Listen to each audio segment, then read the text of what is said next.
बच्चों, चलिए प्रश्न पढ़ते हैं। तो प्रश्न में दिया गया है, निम्न कथनों में से कौन सा सही है। तो हमारे पास दिए गए हैं कथन 1, 2, 3 और 4। इनमें से बताना है कि कौन सा सही है।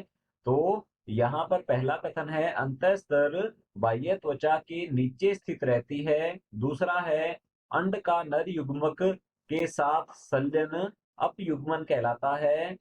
तीसरा दिया गया है, सहायक कोशिकाएं अगुणित होती हैं। और चौथा है, वह बिंदु जिस पर बीजांड व्रंत बीजांड को स्पर्श करता है राफे कहलाता है।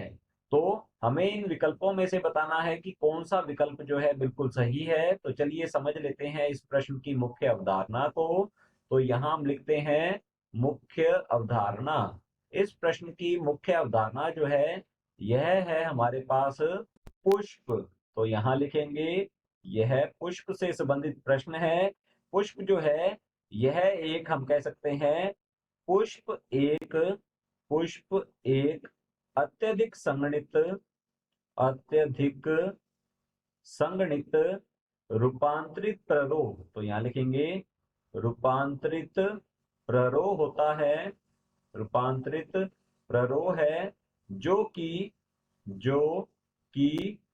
लैंगिक जनन के लिए, जो कि लैंगिक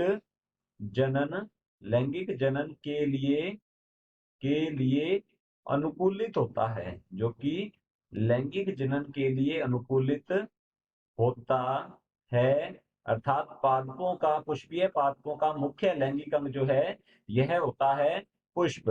तो यहाँ पर दिया गया है, निम्न कथनों में से कौन सा सही है। पहला कथन है, अंतःस्तर बाह्य त्वचा की नीचे स्थित रहती है। तो अंतः त्वचा, बाह्य त्वचा, ये सब भाग होते हैं हमारे पास परागकोश भित्ति के। यदि हम बात करें परागकोश भित्ति की, तो परागकोश भित्ति में स्तर पाए जाते हैं। पहला स्तर होता है इसमें बाह्य त्वचा। तो यहाँ लिखते हैं पहला स्तर है बाह्य त्वचा का। फिर इसके नीचे की ओर पाया जाता है अंतस्थीसियम। तो यहाँ लिखते हैं, इसके नीचे की ओर होता है अंतस्थीसियम, जिसे कि अंतःस्तर भी कहा जाता है। तो यहाँ लिख लेंगे, इसे अंतःस्तर के नाम से जाना जाता है। तीसरा स्तर होता है मध्य स्तर या मध्य परतें भी इसे कहते हैं। और चौथा है बिल्कुल अंदर की ओर, जो कि बीजाणुजन उत्तक के संपर्क में रहता है, यह होता है टेपिटम, या इसे पोषुतक के नाम से जानते हैं। तो यहाँ दिया गया है, अंतःस्तर बाह्य त्वचा के नीचे स्थित रहती है। तो अंतःस्तर जो है, यह बाह्य त्वचा के नीचे ही होती है। तो हमारा पहला कथन जो है, यह बिल्कुल सत्य है, सही है। दूसरा दिया गया है यहाँ पर, अंड का नर युग्मक के साथ संलयन अपयुग्मन कहलाता है, जो कि बिल्कुल असत्य है। अंड का नर युग्मक के साथ संलयन जो है, इसे निषेचन कहा जाता है। इसे युग्मक संलयन के नाम से जाना जाता है। इसे सत्य निषेचन कहते हैं।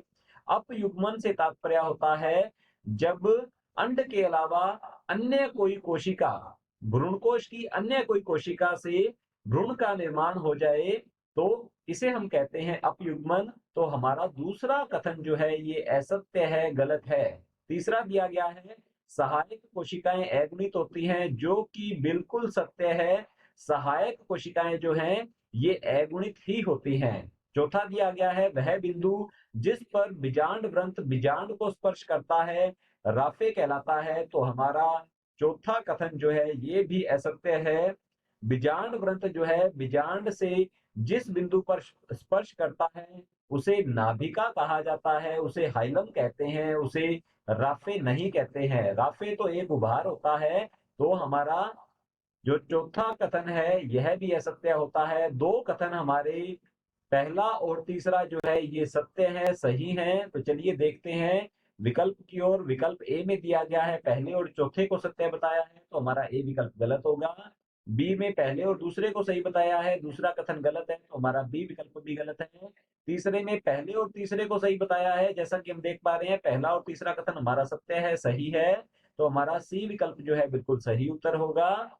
डी दिया गया है, दूसरे और तीसरे को सही बताया है, तो हमारा दूसरा कथन जो है, ये गलत है। तो हमारा डी विकल्प भी गलत होगा। विकल्प सी बिल्कुल सही उत्तर है। आशा करता हूं आपको समझ में आया होगा। धन्यवाद।